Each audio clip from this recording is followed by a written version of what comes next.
Capítulo 3 do livro O Propósito da Família, de Luciano Subirá.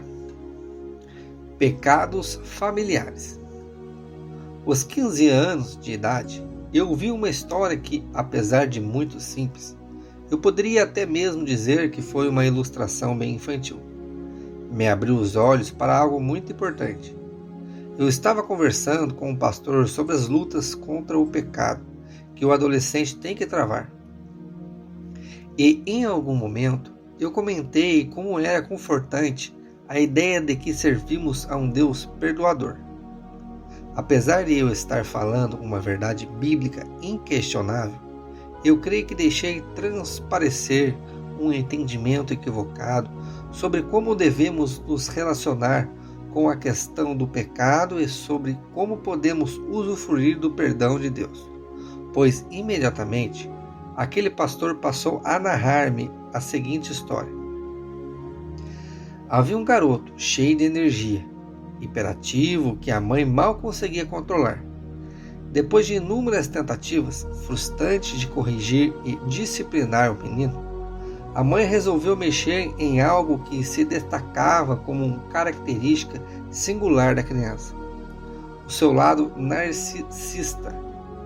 Ela havia presenteado o filho com uma foto dele, a qual foi ampliada e colocada como um pôster enorme em seu próprio quarto. O rapazinho amava aquele quadro e quase adorava a si mesmo. Assim sendo, a sua mãe, decidida a fazê-lo repensar a sua rebeldia, ameaçou dizendo que, a partir daquele momento, ela pregaria uma taxinha no pôster do menino a cada ato de desobediência dele. Num certo dia, o menino entrou em seu quarto e surpreendeu-se por quase não conseguir enxergar o seu próprio rosto no pôster. Tamanha a quantidade de taxinhas fincadas no quadro. O choque causado pela cena o ajudou a perceber o quanto ele vinha errando e magoando a sua própria mãe. Sinceramente arrependido, o garoto pediu perdão por ter falhado tanto e disse o quanto ele gostaria de agir de forma diferente. O que fez com que a sua mãe não apenas o perdoasse, mas também removesse todas aquelas taxinhas. Contudo, enfatizou o narrador, o quadro ficou cheio de furinhos. Moral da história: os nossos erros, ainda que perdoados, deixam consequências. Eu entendi imediatamente que, apesar de saber que eu servia a um Deus que perdoa os meus pecados, eu não podia brincar de pecar, para pedir perdão depois. É melhor não pecarmos do que sermos restaurados depois, pois o perdão divino restaura a nossa comunhão com o Senhor, mas não anula as consequências que se manifestarão a seguir. A palavra de Deus é muito clara com relação a isso. Vejamos esse princípio revelado em 3 exemplos bíblicos de pessoas ou grupos que pecaram e colheram as consequências até mesmo depois que foram perdoadas. Os pecados produzem consequências. Primeiramente, observamos o exemplo da geração de israelitas que saiu do Egito, quando eles se recusaram a crer que herdariam a terra prometida. O Senhor se irou contra eles, a ponto de querer destruí-los. Mas Moisés intercedeu por eles, suplicando o perdão divino, e foi ouvido em suas orações. Deus perdoou o pecado deles, mas juntamente com o perdão, o Senhor anunciou qual seria a consequência do pecado que eles haviam cometido, ainda que já perdoado. No livro de Números, no capítulo 14, de 20 a 23, diz assim: O Senhor respondeu: Eu o perdoei, conforme você pediu. No entanto, juro pela glória do Senhor, que enche toda a terra, que nenhum dos que viram a minha glória e os sinais miraculosos que realizei no Egito e no deserto, e me puseram à prova e me desobedeceram 10 vezes. Nenhum deles chegará a ver a terra que prometi com juramento a seus antepassados. Ninguém que me tratou com desprezo haverá. Um segundo exemplo de consequência de pecado que encontramos nas Escrituras é o exemplo de Davi, o qual, ainda que perdoado pelo pecado cometido, ouviu o Senhor uma sentença de julgamento. E isso é evidente na palavra profética recebida depois do pecado de adultério com Batseba e do homicídio de Urias. No livro de 2 Samuel, capítulo 12, de 9 a 14, a palavra de Deus diz assim: Porque, pois, desprezaste a palavra do Senhor, fazendo o que era mal perante ele. A Urias, o Heteu, feriste a espada, e a sua mulher tomaste por mulher, depois de o matar com a espada dos filhos de Amon. Agora, pois, não se apartará a espada jamais da tua casa, porquanto me desprezaste e tomaste a mulher de Urias, o Heteu, para ser tua mulher. Assim diz o Senhor: Eis que a tua própria casa suscitarei o mal sobre ti, e tomarei tuas mulheres à tua própria vista, e as darei a teu próximo, qual se deitará com elas em plena luz deste sol. Porque tu o fizeste em oculto, mas eu farei isto perante todo o Israel e perante o sol. Ainda que Deus houvesse declarado o perdão a Davi e dito que ele estava livre da morte, as consequências foram claramente anunciadas. O rei foi avisado de que a espada jamais se apartaria da sua casa, e ele provou a dor de ver um filho matando o outro. A vida de Davi, bem como de sua família, tornou-se uma grande confusão depois deste ocorrido. E na rebelião de Absalão, a profecia teve o seu cumprimento final, quando as concubinas do rei Davi foram tomadas pelo seu filho e humilhadas à vista de todo Israel.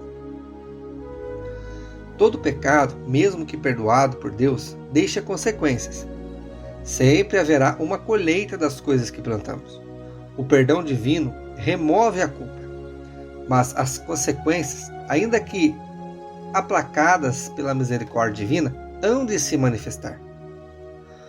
Um terceiro exemplo claro dessa verdade, de que os pecados perdoados deixam consequência, pode ser visto na vida de Paulo, o qual, antes da sua conversão, perseguiu a igreja de Jesus Cristo, como poucos fizeram.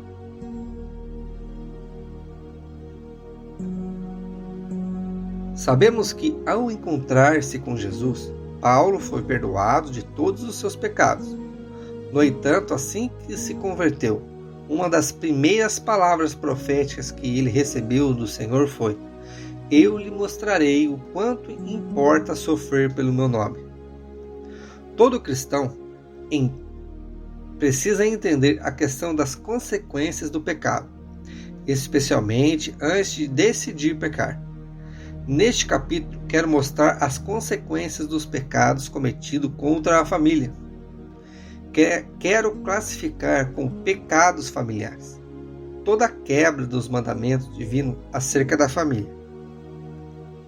E ao mostrar essas sérias consequências que advêm desse tipo de pecado, quero mostrar tanto o valor e a importância da família, como também tentar conduzir ao arrependimento cada irmão ou irmã do Senhor que esteja lendo esse livro e que ainda não se conscientizou da gravidade de seus pecados. Não estou tentando ressuscitar seus pecados, nem tampouco trazer condenação sobre quem Deus já justificou. Espero, no entanto, que nossa abordagem a seguir gere temor nos que não pecam, para que não venham a cometê-lo, e arrependimento em quem já tropeçou nessas áreas, para que possam ser tratados por Deus e nunca mais se permitam ser enredados de novo naquilo que já foram libertos.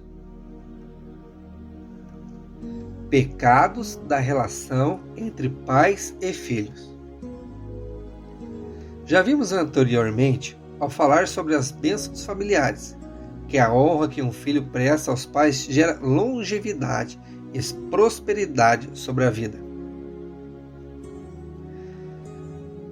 Em Efésios 6:2-3 diz assim: honra a teu pai e a tua mãe, que é o primeiro mandamento com promessa, para que te vá bem e sejas de longa vida sobre a terra. O que muitos, porém, não se dão conta é que a falta de honra, a desonra para com os pais, produz o efeito inverso. Encurta os dias da vida de quem comete esse tipo de pecado e o impede de prosperar. O livro de Provérbios mostra um duro juízo determinado sobre a vida de quem amaldiçoa seus pais. Em Provérbios 20:20 diz assim: a quem amaldiçoa a seu pai ou a sua mãe, apagar-se-lhe a lâmpada nas mais densas trevas. Há claras consequências sobre esse tipo de pecado. Mesmo que a gente tente explicar o texto a seguir, há uma perda de visão somente no sentido espiritual, ainda assim é assustador. Em Provérbios 30:17 diz assim: os olhos que zombam do pai ou desprezam a obediência da mãe serão arrancados pelos corvos do vale e devorados pelos filhos da águia. Até que nível pode se estender as consequências de pecado em uma relação entre pais e filhos? De acordo com a profeta Malaquias, a maldição pode ir além das casas envolvidas e atingir toda uma nação. Malaquias 4:6 diz assim: e ele converterá o coração dos pais aos filhos, e o coração dos filhos a seus pais, para que eu não venha e fira a terra com maldição. Tem muita gente enroscada em seus pecados familiares, sem conseguir prosperar em nada, mas quando existe arrependimento e mudança de coração e atitude, certamente o quadro é revertido. Podemos reescrever nossa história através de entendermos os princípios divinos para a família e nos alinharmos à palavra de Deus em arrependimento dos erros, em uma nova atitude de obediência para com os mandamentos familiares. Por outro lado, os pais também receberam mandamentos de Deus. São advertidos a governarem bem a sua casa, criando seus filhos no temor do Senhor e sem provocá-los a ira. Falarei mais sobre essa responsabilidade dos pais no capítulo O Governo Espiritual do Lar. Pecados da relação entre o casal. Os pecados familiares não somente nos privam das bênçãos divinas, eles interrompem a nossa comunhão e comunicação com o Senhor. Veja o que a Bíblia fala sobre as orações não atendidas como consequência dos pecados matrimoniais. Em Malaquias 2, capítulo 2, versículo 13 e 14, a palavra de Deus diz assim: há outra coisa que vocês fazem: enche de lágrimas o altar do Senhor. Choram e gemem porque ele já não dá atenção às suas ofertas, nem as aceita com prazer. E vocês ainda perguntam por quê? É porque o Senhor testemunha entre você e sua mulher da mocidade, pois você não cumpriu a sua promessa de fidelidade, embora ela fosse a sua companheira, a mulher do seu acordo matrimonial. Porém, vale destacar que não é somente um pecado da gravidade do adultério que traz essa interferência em nossa vida espiritual. Ao falar do trato de honra que o marido deve à sua esposa, o apóstolo Pedro também fala acerca de orações interrompidas. Em 1 Pedro, capítulo 3, versículo 7, diz assim: do mesmo modo vocês, maridos, sejam sábios no convívio com suas mulheres e tratem-nas com honra, com parte mais frágil e com herdeiras do dom da graça da vida, de forma que não sejam interrompidas as suas orações. A infidelidade conjugal traz consigo sérias e graves consequências. O adultério foi terminantemente proibido por Deus desde os 10 mandamentos. Não adulterarás. As Escrituras nos ensinam que o matrimônio deve ser honrado por Deus, honrado por todos. Digno de honra entre todos seja o matrimônio, bem como o leito sem mácula, porque Deus julgará os impuros e adúlteros. E aos que quebram este matrimônio, a sentença é clara: Deus julgará os impuros e os adúlteros. Paulo também fala de Deus agindo como vingador contra aqueles que defraudam sexualmente a outra pessoa. A Nova Versão Internacional traduziu esse texto usando para Deus a palavra castigador. E até onde vai esse julgamento divino? Esses pecados familiares podem até mesmo nos roubar a salvação. O apóstolo João nos mostra no livro do Apocalipse que só entrarão na cidade santa os que levam as suas vestes do sangue do Cordeiro. Logo, os que não lavam estão fora. Mas na consequência, o apóstolo faz uma lista de pessoas que não entrarão na Nova Jerusalém por praticarem determinados pecados. É óbvio que ele não está se referindo aos que não têm suas vestes lavadas. Esses já sabemos que ficarão de fora. João está falando de gente que foi salva e não andou na verdade de Deus.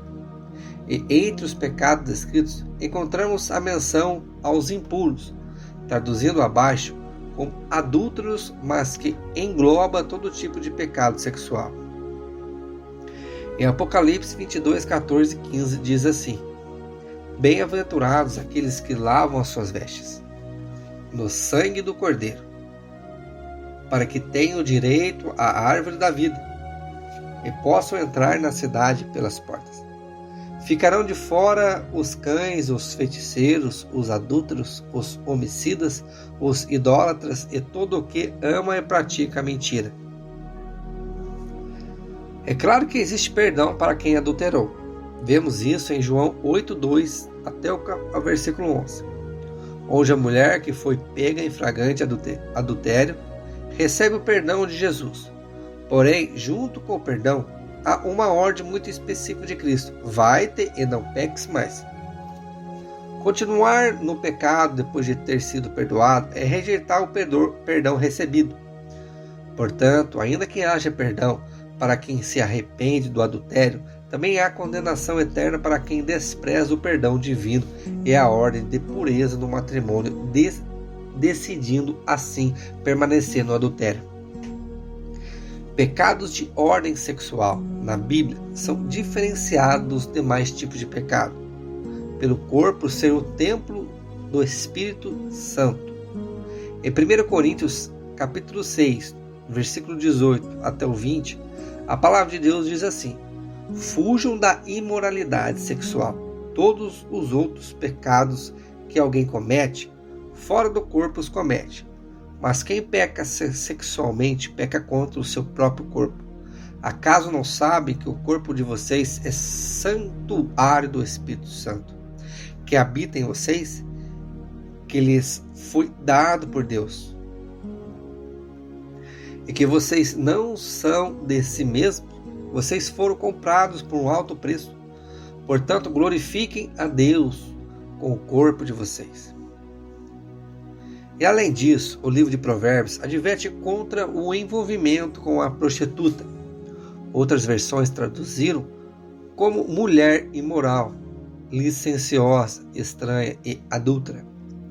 É evidente que fala de alguém com quem esse homem não está casado. Ao mencionar esse envolvimento imoral, as Sagradas Escrituras falam de consequências que seguem esse tipo de pecado. Provérbios 5, capítulo 5, versículo 8 até 11, a palavra de Deus diz assim: afasta para longe dela o teu caminho, e não te aproximes da porta da sua casa, para que não dês a outros a tua honra, nem os teus anos a cruéis, para que não se fartam os estranhos dos teus bens, e não entre os teus trabalhos na casa do estrangeiro, e gemas no teu fim, quando se consumirem a tua carne e o teu corpo. A Bíblia fala claramente de um homem que, com este tipo de pecado, compromete 1. Sua honra, 2. Sua longevidade, 3. Seus ganhos materiais, 4. Sua saúde. Como afirmei antes, mesmo arrependendo-se de um pecado e sendo perdoado por Deus, haverá consequências.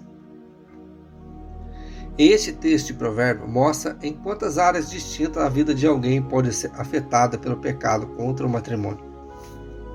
Esse tipo de pecado é imoralidade, pode ser adultério, cometido por um casado, ou fornicação, cometido por um solteiro. O pecado da fornicação, sexo antes do casamento, ainda que não envolva a quebra de aliança matrimonial, rouba a bênção futura do casamento. Provérbios 20, 21 diz assim: a posse antecipada de uma herança no fim não será abençoada. O novo casamento também pode ser um pecado de adultério, ainda que enquanto no casamento anterior a pessoa tenha sido sempre fiel. Falarei disso mais adiante. Há ainda os pecados não sexuais nos relacionamentos, como quando os maridos deixam de amar suas mulheres, ou tratam-nas asperamente, ou quando a mulher é rixosa, pois evidentemente não é só o marido que é propenso a brigar no casamento. Falarei acerca dessa atitude nos capítulos sobre os deveres dos maridos e das mulheres. Atração versus intenção impura. Cobiçar outras mulheres já era condenado na antiga aliança. Não cobiçarás a mulher do teu próximo. Porém, ainda que não cobiçar fosse um mandamento distinto de não adulterar, na nova aliança foi classificado por Jesus como adultério. Ainda que em termos de consequências possa ser diferente. Em Mateus capítulo 5, versículo 27 até o 30, a palavra de Deus diz assim: ouvistes que foi dito, não adulterarás. Eu, porém, vos digo que todo aquele que olhar para uma mulher para a cobiçar, já em seu coração cometeu adultério com ela. Se o teu olho direito te faz tropeçar, arranca-o e lança-o de ti, pois te é melhor que se perca um dos teus membros do que seja todo o teu corpo lançado no inferno. E se a tua mão direita te faz tropeçar, corta-a e lança-a de ti, pois te é melhor que se perca um dos teus membros do que vá todo o teu corpo para o inferno. É lógico que o versículo não se aplica somente a um homem desejando uma mulher, mas também o oposto. Embora o homem seja muito mais despertado pelo que vê do que a mulher, o princípio espiritual se aplica a ambos.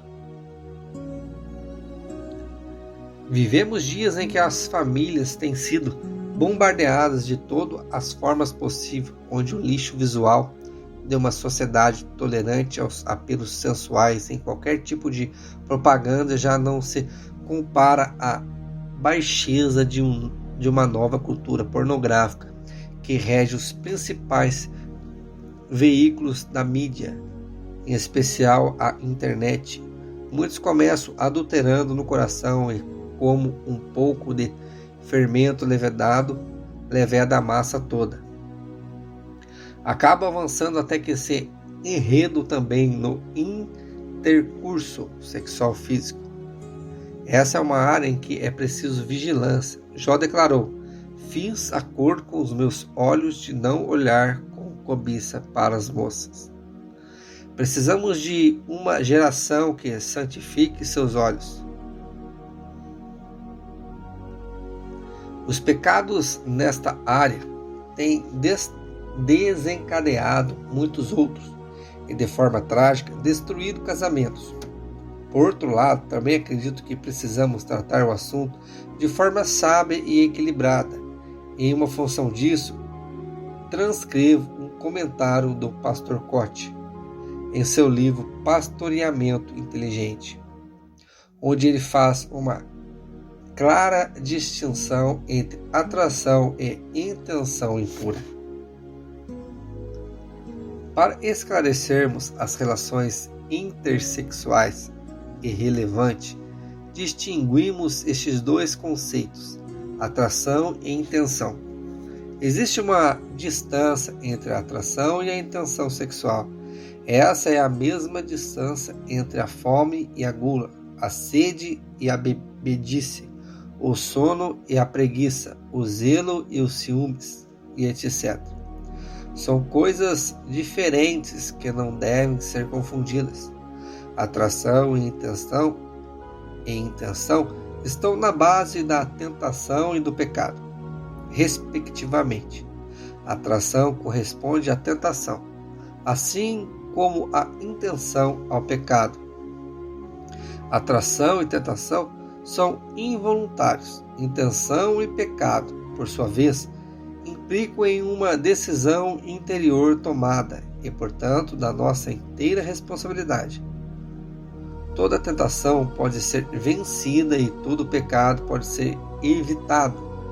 Vencer a tentação é uma questão de velocidade. A grande chave para lidar com a tentação é não se entreter com ela. Quanto mais rápido falamos não há tentação, mais fácil é. Discernindo essas distâncias entre a tentação e o pecado, concluímos que, na verdade, pecamos menos que pensamos que pecamos.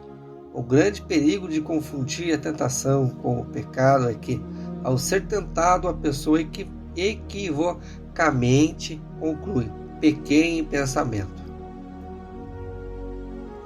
E isso pode se tornar um falso pretexto, já que pequei em pensamento, vou até o fim. Esta é a receita do desastre. É fundamental compreendermos que a atração sexual é algo instintivo, natural, biológico e hormonal. Todo ser humano normal, em relação ao sexo oposto, está sujeito à atração física. Precisamos trabalhar com a intenção, ou seja, a atração é basicamente hormonal, enquanto a intenção é basicamente moral. Não temos como castrar o desejo sexual, mas temos como dominá-lo. O pecado é, a rigor, uma questão de intenção e não de atração. O desejo sexual em si não deve ser castrado. Nesse caso, estaríamos estabelecendo um jugo que agride nossa própria natureza. A atração sem uma intenção ilícita não tem nenhuma conotação pecaminosa. Acho importante esclarecer isso, pois muita gente carrega uma terrível sobrecarga de condenação pelo simples fato de se sentir sexualmente atraído, ou seja, por ser normal. Certa vez, um homem que levava muito a sério a sua vida espiritual desabafou comigo: pastor, sou um pecador terrível. Eu perguntei, preocupado: o que aconteceu? Ele respondeu: algumas vezes sinto-me sexualmente atraído por outras mulheres. Vale mencionar que ele vive em uma cidade onde as mulheres são terrivelmente provocativas.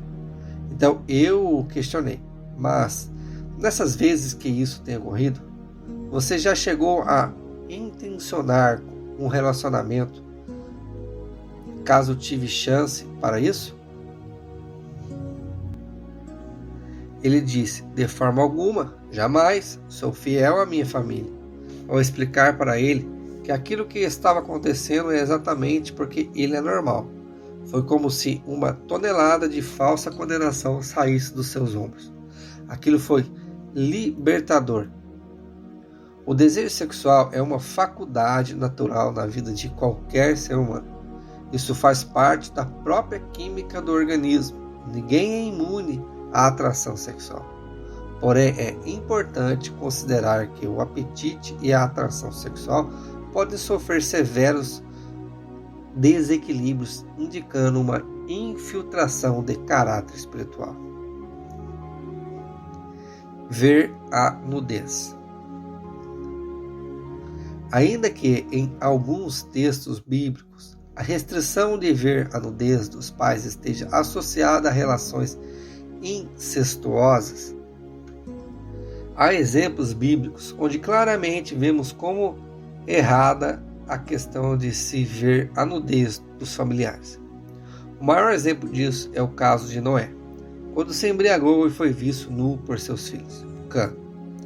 E começou Noé a cultivar a terra e plantou uma vinha, bebeu do vinho e embriagou-se, e achava-se nu dentro da sua tenda. E Cã, pai de Canaã, viu a nudez de seu pai, e contou a seus 2 irmãos que estavam fora.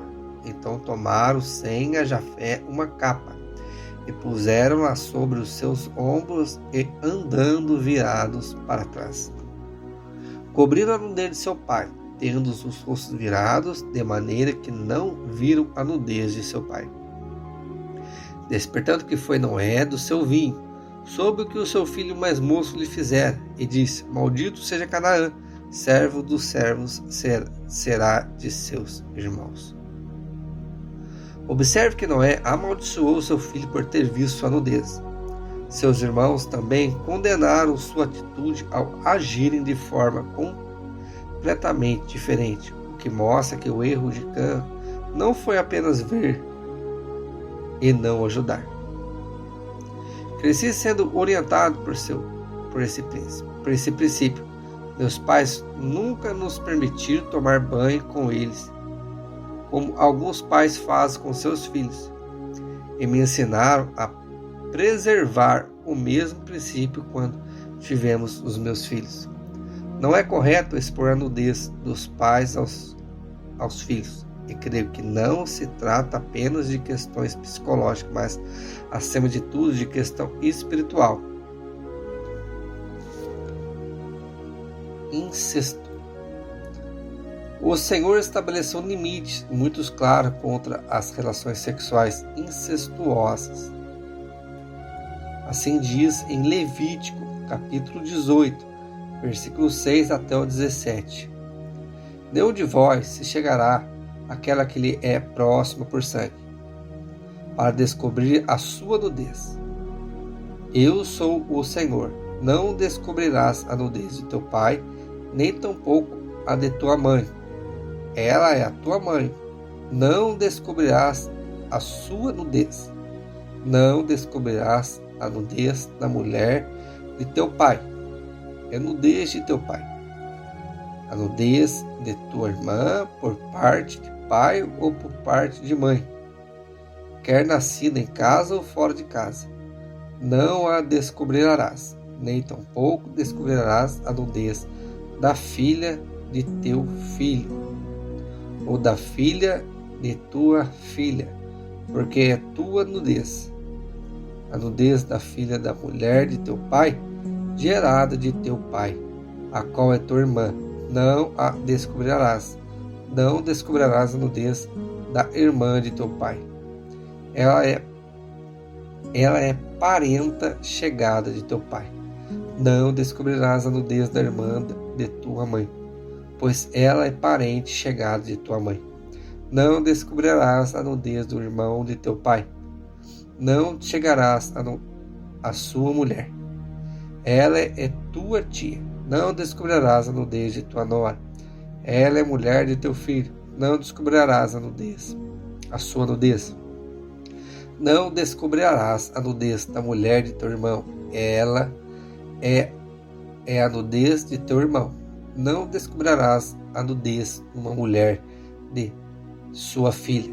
Não tomarás a filha de seu filho, nem a filha de sua filha, para descobrir a sua nudez. São parentes chegadas. É maldade. A expressão ver a nudez no texto bíblico acima fala de relações sexuais e não somente de se olhar um corpo despido. Deus falou abertamente contra o incesto. É impressionante, contudo, o quanto essas leis espirituais são violadas. O número de pessoas que sofreram abuso na infância é alarmante. Creio que só quem trabalha ouvindo confissões como nós, ou pastores, é que consegue mensurar um pouco dessas informações não registradas por nenhuma forma de pesquisa. A maior parte dos abusos acontece dentro do ambiente e liberdade familiar. Seja por irmãos mais velhos, primos, pais, padrastos ou quem quer que seja. E esses pecados sempre trarão consequências. No livro de Levítico, Deus não apenas proibiu o incesto, como também advertiu das consequências desse tipo de pecado. Se um homem tomar mulher de seu irmão, é imundícia, terá descoberta a nudez de seu irmão. Sem filhos ficarão.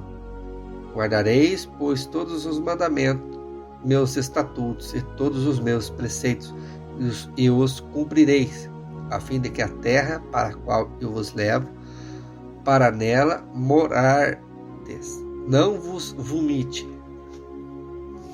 Primeiro o Senhor fala de um casamento proibido onde não seria possível gerar filhos, que é um claro anúncio de maldição sobre esse pecado.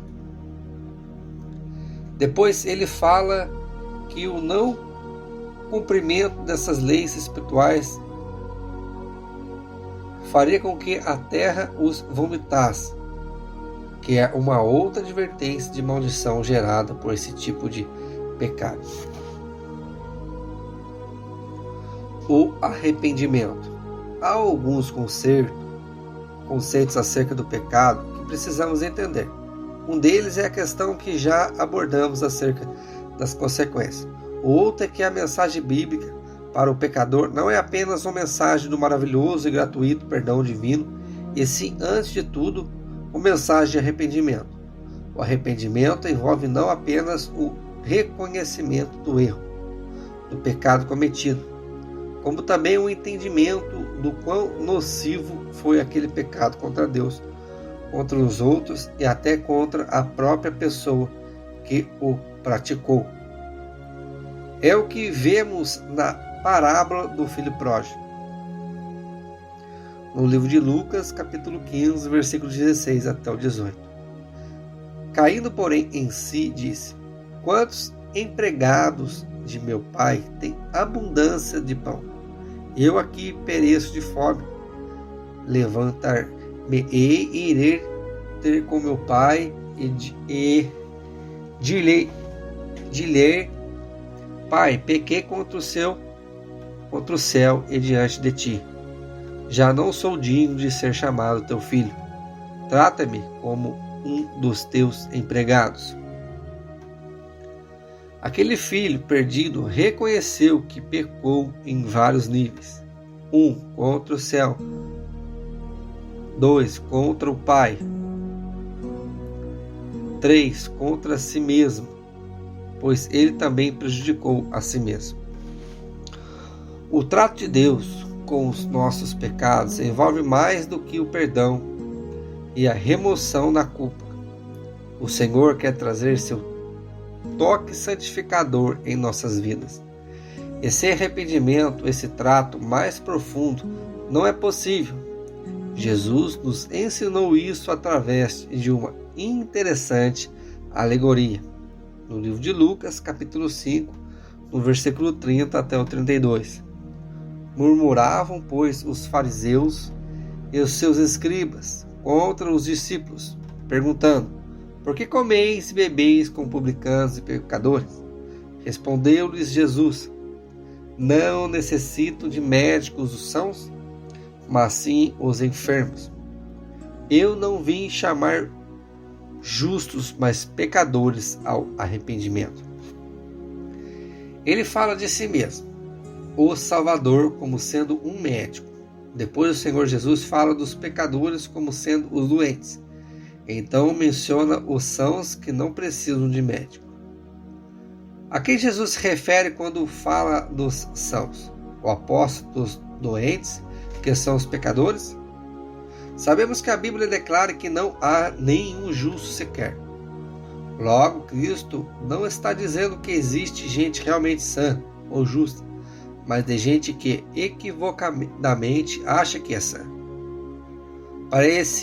Para esses, o médico nada tem a fazer, pois somente aqueles que reconhecem seus pecados e a Ele como Salvador é que poderão experimentar sua intervenção de salvação. Porque o profeta Isaías recebeu um toque santificador em seus lábios, porque reconheceu diante do Senhor ser um homem de lábios impuros.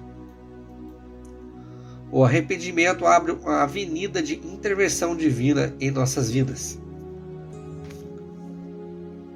Paulo, pregando na cidade de Atenas, declarou que, mesmo tomando conhecimento das boas novas dos pecados perdoados, os homens devem agora arrepender-se. Em Atos, capítulo 17, versículo 30, a palavra de Deus diz assim: Ora, não levou Deus em conta os tempos da ignorância? Agora, porém, notifica aos homens que todos, em toda parte, se arrependam. O arrependimento não é apenas o caminho para se receber o perdão. Também é parte de um processo divino que nos manterá afastados dos pecados já cometidos, de modo a não voltarmos a praticá-los. Aqui nós encerramos o capítulo 3. Faremos outro vídeo para estar lendo o capítulo 4. Fique com Deus. Deus abençoe todos vocês. Amém.